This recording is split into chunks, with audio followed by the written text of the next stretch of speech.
Engineer Kirui, how does yours end? Ideally, what should happen? What do you recommend going forward? Okay, first of all, what I want to bring out is that, we are not appointees. Governors probably have had a notion whereby they think deputy governors are the appointees. Yeah.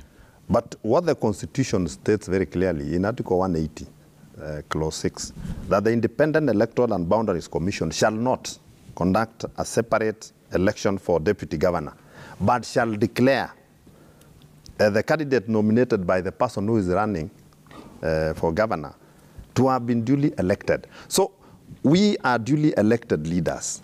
We were not, you only nominate, and you nominate through the Constitution doesn't bother how you nominate your person, whether you agree on whatever, but so long as you've nominated that person, immediately nominate. There will be no separate ballot boxes.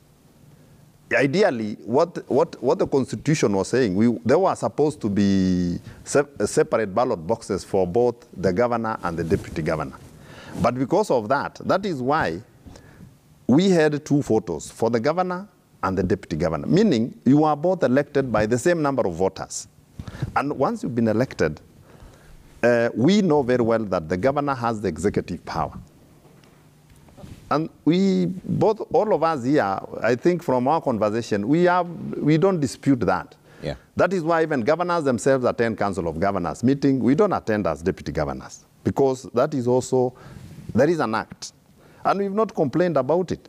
What we are only saying is that there is an attempt by several governors, mine included, and you've had the conversation from this table. There is an attempt to sabotage the Constitution. For example, if you look at the budget, the way they do their budgets, for example, in my case, we don't even have now fuel, we don't have anything, because we are solely depending on the governor. So it's like you go to their office to borrow. It's like you are actually asking, hey, can you help me today? So that they say, oh, today, no, you come tomorrow. And the Constitution did not envisage that. You'll find that in their budget, when they are preparing the budget that goes to the Assembly, it is only indicated office of the governor. And then in the office of the governor, they prepare everything, fuel, they prepare what. So the governor's offices are not catered for, whereby it is unconstitutional, because we are not serving, I'm not serving as Engineer Fred. Yeah. I'm serving as the deputy governor, as envisaged in the Constitution. This is a constitutional role. And I didn't appoint myself to that office.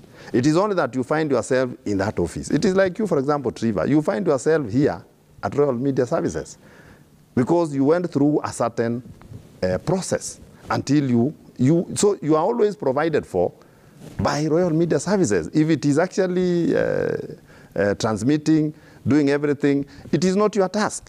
It is the task of the institution. So even us, as deputy governors, we didn't just find ourselves in that offices. It is through a process. And through that process, once you get to that office, you should not work at the whims of somebody thinks that you should today do this. You are being gagged. And that gagging is what we are saying we cannot accept as deputy governors. And we are coming out very strongly. I'm happy that my colleague here has actually stood out on corruption that is probably or has happened in their county. Myself also, we will get there. Because what we want to do is to ensure that the counties operate and people get services. Yeah. Because we are part of the executive. We are not supposed to be working as if we are not part of the system. That is why the Constitution, the drafters of the Constitution knew very well why they had that position. Okay. And people should not think that because the deputy governor doesn't do the appointment, doesn't do what, they are not part of the government. They knew. Have you taken particular interest in this impressed account, which Dr. Dual says is where most abuse happens?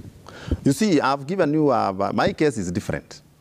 And it is just a matter of time before we get there. I've told you, even to get information, even to call these guys, at times it's very difficult. Nobody picks your calls. Nobody picks my calls. You cannot access certain data. But from the talk that you hear, you will find that, you see, Trevor, I want to tell you that in our county, so far, 2 CEOs that is chief officers, have resigned.